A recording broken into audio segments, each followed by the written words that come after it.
रामस्वरूप साहू, सहआचार्य, राजकीय महाविद्यालय Sambhar Lake, mathematical physics, paper second, BSc part second. दिक् काल अंतराल के बारे में मैंने आपको खूब सारी चीज़ें बता दी। आगे उसमें अब देखिए लाइट कौन है और ये आपके दिक् काल अंतराल के गुणों का और उसके उपयोग का किस प्रकार से, और ये बहुत ही इसमें अच्छा बताया हुआ है। और भी आप दूसरी जो बुक है जो मान लो आरबीडी है या सीबीएच है, तो ये जेपीएच बुक में से है। तो ये देखिए हमने चतुर्थ आकाश में चतुर्थ सदिश की लंबाई की निश्चितता परिभाषित की और दो घटनाओं E1 और E2 के मध्य अंतराल का वर्ग डेल एस स्क्वायर का मान धनात्मक, ऋणात्मक या शून्य हो सकता है। तीनों को जैसा कि अभी आगे के पेज पे अपन दिखाएंगे। यहाँ जो एक लाइन में कहना चाहता था कि क्या था कि मुख्य रूप से लॉरेंज रूपांतरण थे। लॉरेंज रूपांतरण है जो आपके पास में क्या हुआ, एक पॉइंट है जो भी आपके पास में शुरू में मैंने एक चित्र दिखाया था कल भी कि ये एक पॉइंट है जो मेरे पास में इस चित्र में नंबर 1 में ऊपर दिखा रहा हूँ। तो यहाँ इसके लॉरेंज रूपांतरण हम नॉर्मली करते हैं और इस लॉरेंज रूपांतरण में हम क्या करते हैं कि आपके पास में एक कोऑर्डिनेट से दूसरे कोऑर्डिनेट सिस्टम, जबकि यहाँ जो बात हो रही है दिक् काल अंतराल की, वो ये कह रहा है कि आप 4 कोऑर्डिनेट सिस्टम चूज कीजिए, अर्थात आपके पास में मिन्कोवास की स्पेस होना चाहिए। तो उसमें मिन्कोवास की स्पेस में क्या किया हमने कि जो एक टी कोऑर्डिनेट है उसको हमने क्या किया, आईसीटी से मल्टीप्लाई करना पड़ा हमारे को।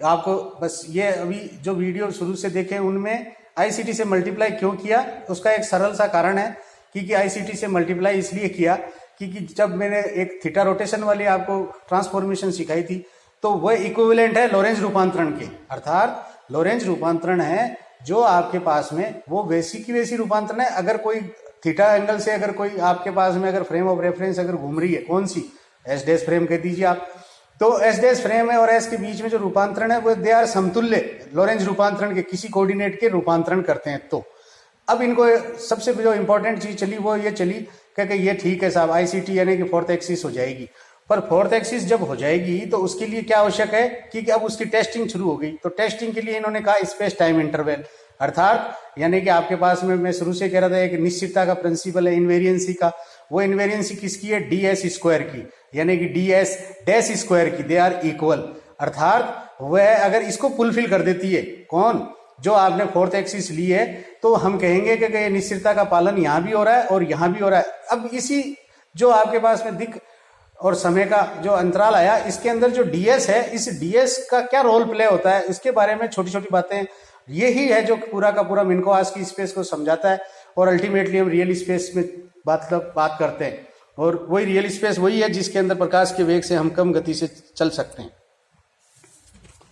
तो यहाँ जो आपके पास में अब आएगा वो आएगा ये वाला, ये क्या कहना चाहते हैं, अब ये कहना चाहते हैं कि मुख्य रूप से कि डेल्टा एस, यानी कि ds को हमने शुरू में पहले वाले पेज पे आपने या पहले वाले वीडियो में देखा है कि डेल्टा एस कर दिया। हमें इसलिए करना पड़ा कि इस तरीके की चीजें मिन्कोवास की स्पेस के लिए करेंगे तो ही हम समझ पाएंगे। तो delta S square is less than 0, इसमें कुल मिला के ये है कि है तो ये ds स्क्वायर ही, परंतु ds स्क्वायर के अंदर क्या हुआ कि हमने माइनस सी स्क्वायर और टी स्क्वायर जो लास्ट में लिया था उसकी जगह यहाँ पहले लेना है। और दो बिंदुओं के मध्य का अंतराल E1 और E2 के, तो इसको कहा है कि आपके पास में इसमें स्पेस कोऑर्डिनेट ज्यादा बड़े होते हैं या उनकी मतलब नंबर है जो ज्यादा बड़ा होगा, तो ये होगा आकाश अंतराल से प्रतीक करते हैं। यहाँ जो एक वर्ड आ रहा है बार बार के डिफ्रेंशिएट करते हैं, यानी कि प्रतीक का मतलब ये है कि इट इज डिफ्रेंशिएटिंग। डिफ्रेंशिएटिंग का मतलब ये है, अभी आगे भी आएगा जब भी मैं लाइन वापस क्लियर कर दूंगा। और अभी भी आपको ये सीखना है कि ये कहना चाहता है कि भैया जो आकाशवत अंतराल है वो किसके, दो बिंदुओं के मध्य, उनमें कोई अंतर या उनमें कोई डिफ्रेंशिएट या प्रतीकता या प्रतीकनेस पैदा करता है। दूसरा इसका पार्ट है कि आपके पास में डेल स्क्वायर बराबर 0 इज इक्वल टू 0, तब E1 और E2 को प्रकाशवत अंतराल से प्रतीक करते हैं। और आपके पास में del S square is greater than 0, तो E1 और E2 को समयवत अंतराल से प्रतीक करते हैं। हम सब इसी में जीते हैं। तो ये सभी संभावनाएं दिक् काल आरेख में श्रेष्ठ रूप से समझाई जा सकती है। और ये चित्र जो अब ये कह रहे हैं कि साहब आपके पास में ये जो चित्र है, तो उस चित्र के लिए ये चित्र देखिए आप कि ये चित्र जो क्या कहना चाहता है, ये अपन ने शुरू में खींचा था क्योंकि 4 कोऑर्डिनेट सिस्टम मैंने डेवलप कर लिया। तो मेरे 4 कोऑर्डिनेट सिस्टम के लिए क्या कर रहा हूँ, क्योंकि मैं ये आपको एक डायग्राम दिखा रहा हूँ जो मैंने पहले वाले वीडियो में बनाया था और दिखाया था, क्योंकि इसमें साफ दिख रहा है कि जगत रेखा वो है जो आपके फोटोन की प्रकाश के वेग से चलने वाली है। दूसरी आपके पास जगत रेखा वैसी वाली जो जिसमें प्रकाश के वेग से कम चलने वाले कण होते हैं। और एक इसने बाहर वाला पॉइंट यहाँ नहीं लिखा, अभी आगे आ जाएगा, इसने कहा कि नहीं स्थिर कण के लिए एस निर्देश तंत्र के लिए ये आपके पास में पॉइंट है। और इसी को बाद में ये कहा है कि अगर हमें रिप्रेजेंटेशन करना पड़ता है तो ये इस तरीके का रिप्रेजेंटेशन है कि दिक् तथा समय एक्स को 2 अलग अलग निर्देश फ्रेमों के लिए, जिसमें कि एक नंबर तो है सरल रेखीय अक्षों के लिए तो एस डैश निर्देश एस फ्रेम और तिरछी अक्षों के लिए एस डैश निर्देश फ्रेम दर्शाती है। तो ये जरूरत होगी जब और देख लेंगे। तो यहाँ जो बात आई क्या आई, क्योंकि ये जो चित्र दिखाना था इसको मैंने आपको दिखाया, क्योंकि इसमें खूब अच्छी तरह से हमने डिस्कस कर लिया। परंतु अब नए सिरे से लाइट कोन बनाना है। हमने दिक् काल आरेख में प्राप्त एक्स और सी टी अक्षों के मध्य प्रकाश रेखा खींचना चाहें तो वहां पर u बराबर c, यानी कि मुख्य रूप से प्रकाश रेखा तभी प्राप्त होती है, फोटोन की चाल है जो प्रकाश के वेग के बराबर होती है।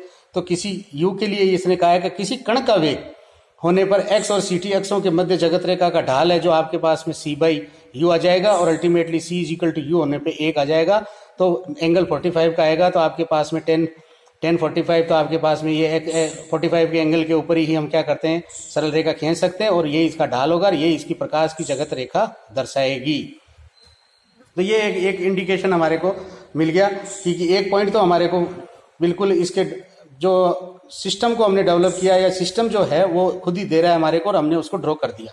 तो ये आपने जो लाइन ड्रॉ की है ये आपके पास में जगत यानी कि प्रकाश रेखा है, ये प्रकाश रेखा है एक। अब इधर भी जा रही है प्रकाश रेखा, इसका भी एक रीजन है क्योंकि ये दोनों तरफ जाएगी तो दोनों तरफ ही हम कर सकते हैं, इसको ड्रॉ कर सकते हैं। और ये कौन बनाते हैं हम, तो देखिए क्या कहा है, माना कि एक घटना बिंदु O पर दिक् काल निर्देशांक 0,0 पर एस फ्रेम में घटित होती है। हम दिक् काल आरेख की 2 क्षेत्रों में विभाजित कर चित्र के अनुसार समझा सकते हैं, जिससे आच्छादित भाग फोटोन जगत रेखा जो कि मूल बिंदु OA से गुजरती है के मध्य तथा जगत रेखा के बाहर भाग बिना छाया वाला है। इस प्रकार प्रकाश वत एक्स मूल O से गुजरेगी तथा इस शंकु के पृष्ठ पर होगी, तब इस शंकु को प्रकाश शंकु कहेंगे। तब Q घटना बिंदु शंकु के अंदर और P घटना बिंदु प्रकाश शंकु के बाहर और R है जो आपके पास में बिंदु है जो प्रकाश के इसके पृष्ठ के ऊपर है।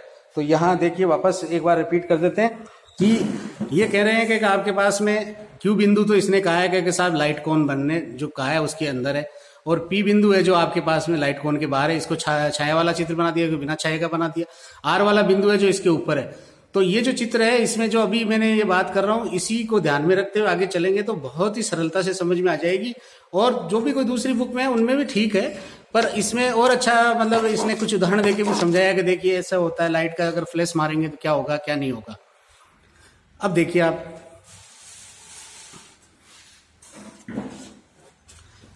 तो वापस देखिए आप, माना कि एक घटना बिंदु O पे दिक् काल निर्देशांक आपके पास में OO पे हो रही है, यानी स्पेस के लिए इसने कोऑर्डिनेट सिस्टम के लिए लिखा है, क्योंकि अभी हमारे पास में ये जो इंटरवल है उसको तो दिक् काल इंटरवल कहते हैं और यहाँ दिक् काल के आपके कोऑर्डिनेट लिखे।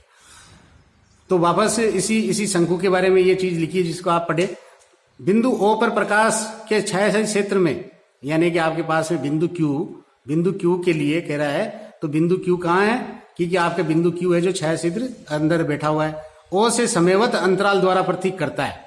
यानी कि ये कह रहा है कि इट इज ए समय अंतराल, यानी कि मुख्य रूप से अभी यहाँ इसने लाइनें इसलिए लिख दी क्योंकि आप जो टाइम पीरियड की तरफ यानी कि CT एक्सिस की तरफ जा रहे हैं तो इसने यूं मान लीजिए कि इसलिए लिखी है, बाकी स्पष्ट करेंगे हम अभी आगे भी। O से कोई संकेत Q तक प्रकाश के वेग C से कम वेग की गति कर रहा होगा। ये इसलिए समयवत अंतराल का है, जो ऊपर भी मैंने बात की थी कि हम इसी जीवन में जीते हैं। बिंदु R प्रकाश के पृष्ठ पर है, यानी प्रकाश शंकु के पृष्ठ पर है, तो O से प्रकाश वत अंतराल यानी कि इसको लाइट इंटरवल ही कह दिया है, इसका नया नाम है तीसरा लाइट इंटरवल। और O से पहुंचने वाला संकेत R बिंदु पर प्रकाश के वेग से चलेगा। अब बिंदु P है जो बाहर की तरफ है, तो बिंदु O से P पर कोई संकेत नहीं पहुंच सकता। क्यों नहीं पहुंच सकता, उसी का कारण है क्योंकि हमें ये स्टडी करनी है और यही चीज है जो हमारे को आगे ले जाके और वास्तव में जो फिजिक्स या जितनी भी जो आगे एडवांस फिजिक्स बनेगी वो इसी वजह से बनेगी कि आपने यहाँ क्या नई चीज खोज की। तो ये कह रहे हैं इसका पता लगाने के लिए, सब बातों के लिए अब डेल एस स्क्वायर के चिन्ह को ओ व पी के मध्य विचार करते हैं। तो आपके पास में जो डेल एस स्क्वायर है, जिसको क्या किया था पहले शुरू में जो फर्स्ट पार्ट लिखा था उसमें लिखा था लेस देन जीरो। तो लेस देन जीरो के लिए मैंने शुरू से कहा है कि इस पार्ट को तो हमने क्या किया, बड़ा वाले को इधर किया। देखो डिफरेंस लिख रहा है, डिफरेंस लिख रहा है, दो बिंदुओं के मध्य होने वाली घटनाएं, यानी कि आप एस डैश फ्रेम के अंदर दो बिंदुओं के मध्य होने वाली घटनाएं, अर्थात प्रकाश शंकु के बाहर बिंदु जो भी पी बिंदु है ओ से आकाशवत अंतराल से प्रतीक है। यानी स्पेस वाला जो पार्ट है वो इसका बड़ा है, उससे ये प्रतीक है। अर्थात यूं मान लीजिए मैं उस तक पहुंच ही नहीं पा रहा, जबकि क्यू घटना बिंदु के लिए अब नए शरीर से दूसरे बिंदु के लिए जो अंदर बैठा हुआ है उसके लिए कह रहा है it is greater than zero, अर्थात टाइम वाला बड़ा है और ये आपके पास स्पेस वाला छोटा है। अर्थात प्रकाश शंकु के अंदर ओ समयवत, यानी कि प्रकाश शंकु के अंदर जो भी बिंदु क्यू है ओ से वह समयवत अंतराल से प्रतीक है। अंत में यानी कि आपके पास में आर के लिए इज इक्वल टू 0, यानी कि ये मुख्य रूप से आपके पास में आ जाएगा प्रकाशवत अंतराल से। ये तो समयवत अंतराल से था, ये समयवत है, और ये आ जाएगा प्रकाशवत अंतराल से।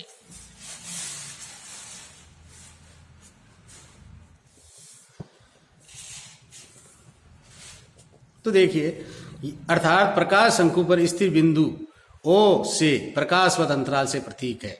अब देखिए इसका भौतिक अर्थ, अर्थात यहां तीनों संभावनाओं में इस प्रकार से देखा जा सकता है। अब देखिए मैंने यही तो कहा इस किताब में ये अच्छी चीज बताई हुई है और ये चीज आपको और हमको समझ में आ जानी चाहिए। तो यहाँ ऊपर की तरफ है जो आपके पास में, देखो मैंने ये शुरू से ही आपको बताया, देखो भविष्य, यानी ये भविष्य, ये आपके पास में भविष्य की जगत रेखा है और ये घटनाएं ओ से प्रभावित हो सकती है। ये सब बातें भी आएगी, परंतु एक बार चित्र को समझ लो। ये है जो बिंदु ओ है जो वर्तमान है, ये घटनाएं ओ से प्रभावित हो सकती है क्योंकि शंकु के छाया वाला भाग है जिसको हमने कहा है कि मुख्य रूप से हमारे सीटी एक्सिस वाला है और इसी में प्रकाश का वेग है जो किसी कण का वेग है जो प्रकाश के वेग से कम होता है। दो बिंदुओं के मध्य होने वाली घटनाओं के लिए ये चीज है जो प्रभावित करने वाली है। यहाँ पे होने वाली घटनाएं ओ घटना से प्रभावित नहीं हो सकती और ना ही कर सकता है, यानी कि आपके पास में आपका वर्तमान है जो ये जो भी कोई है इसको भूतकाल कहेगा बाद में, इसको आप प्रभावित नहीं कर सकते। तो भौतिक अर्थ यहां तीनों संभावनाओं में इस प्रकार देखा जा सकता है। ओ बिंदु पर यदि कोई संकेत जैसे कि प्रकाश की चमक, यानी कि यहां पर मैं अगर कोई बल्ब जलाएं उत्पन्न हो तो डेल्टा टी समय में डेल्टा एक्स दूरी तय करेगा। सारी बातें इसी कोण की हो रही है, इसी कोण की, मान लीजिए मैं ऊपर दिखाऊं या चाहे नीचे की बात है, तय कर रहे हैं। तो चाल है जो आपके पास में dx बाई dt होगी। अर्थात हम ये देख सकते हैं कि पी क्यू आर घटना बिंदुओं पर इसका क्या तात्पर्य है। आपने चमक पैदा कर दिया, उसका क्या क्या प्रभाव पड़ता है या वो क्या क्या वहां पे संदेश जाता है। सर्वप्रथम पी घटना बिंदु के लिए समीकरण जो आपका मेरा जो डेल स्क्वायर वाला जो समीकरण है पहले वाला, उस समीकरण के बारे में बात करते हैं। तो उसमें क्या कहा था, उसमें मैंने ये कहा था कि सी डेल्टा टी स्क्वायर यानी होल स्क्वायर है वो पहले आता है डेल्टा के लिए, और डेल्टा के लिए पहले आएगा तो क्या होगा आपके पास में dx बाई dt है, इट इज ग्रेटर देन 0। देखो ये डेल्टा x और ये इधर ले गया तो इधर ले गया, तो ये आपके पास में पहले आता है तो ये छोटा है, तो छोटा है तो ये देख लीजिए स्मॉल ही तो लिखा है, और ये डेल्टा x ये था, यानी कि delta s square is equal to c delta T का whole square minus delta x का होल स्क्वायर, और इट इज ये शुरू से फर्स्ट वाला पार्ट था क्योंकि इट इज लेस देन 0। तो आपके पास में लेस देन 0 वाला है तो इसको आकाशवत है बेसिकली ये। तो यहाँ क्या किया इसने कहा delta x upon delta T, और ये आपके पास में कह रहा है ग्रेटर देन सी, यानी कि ये कह रहा है कि ये अगर ब्लॉक अगर ग्रेटर देन सी हो, यानी कि प्रकाश के वेग से इसका वेग अगर अधिक हो, तो आपके पास में क्या होगा delta x greater than C delta T. तो मुख्य रूप से ये देख लीजिए आप, ये कह रहा है कि ये जो स्पेस वाला पार्ट है ये डेल्टा एक्स है, इनका होल स्क्वायर कर दो क्या दिक्कत है, it greater than C delta T का होल स्क्वायर। तो ये आपके पास में देख लीजिए छोटा हो गया कि नहीं हो गया, ये बड़ा है, तो ये समझ में आ गई। तो यहां कह रहा है कि इससे मैंने ये पकड़ा है और ये लिखा है कि delta x by delta t is greater than 0, यूं समझ लीजिए आप। अर्थात संकेत प्रकाश के वेग से अधिक वेग से गति करना चाहिए, जो कि असंभव है। परिणाम स्वरूप घटना ओ, जो भी आपने फ्लैश भेजा था, घटना पी को प्रभावित नहीं कर सकती या कारण नहीं हो सकती। पी का ऊपर कोई भी कारण पैदा, कारण का मतलब कॉज, सीधा सही है, कोई कॉज नहीं कर सकती। दूसरा, क्यू बिंदु के लिए कह रहा है कि आपके पास में dx/dt इज लेस देन 0, वो कि वही उसी से कंडीशन निकालेंगे अपन, क्योंकि हमारा क्यू बिंदु इन साइड के लिए हमने समयवत कह दिया कि समयवत वाले से काम करता है, ये समयवत अंतराल से काम करता है, इसलिए उसके लिए ये कंडीशन आ जाएगी। इस प्रकार संकेत प्रकाश के वेग से कम वेग से गति करेगा, यानी कि संकेत है जो प्रकाश के वेग से कम वेग से गति करेगा, अतः घटना O और घटना Q को प्रभावित कर सकता है। घटना कोई आपने फ्लैश डाला तो मैं अगर खड़ा हूं तो मेरी आंखों पे रोशनी चमक पैदा कर देगी, या उसका कारण होगी क्यू के लिए। कोई भी है, मान लो अगर आपने फोटोन अगर मजबूत वाला भेजा तो अपन कहते हैं जैसे उसका एक्साइटेशन हो जाएगा, या उसके मान लीजिए यूं कह दीजिए सीधी सी भाषा में ये कि जैसे फोटो इलेक्ट्रिक इफेक्ट है तो वो फोटोन उसके इलेक्ट्रॉन को वहां से उत्सर्जित कर देगा। अतः आर के लिए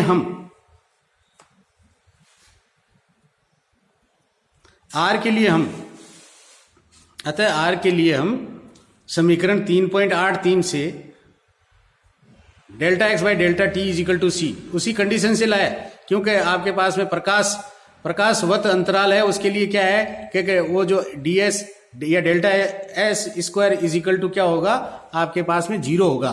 तो उसके कंडीशंस क्या होगी कि वो जो इंटरवल है वो इंटरवल क्या करेगा, बराबर आ जाएगा। जो मैंने ये इंटरवल लिखा है ये बराबर आ जाएगा कि नहीं आ जाएगा, इक्वल लिखेंगे तो यह आपके पास में क्या बना, ये कह रहा है कि अतः घटना O घटना R को प्रभावित कर सकती है, अर्थात संकेत प्रकाश के वेग से गति होगा। ये बात कही है खास बात, क्योंकि यहां एक ही केवल संभावना है कि फोटोन ही है जो प्रकाश के वेग से गति कर सकता है।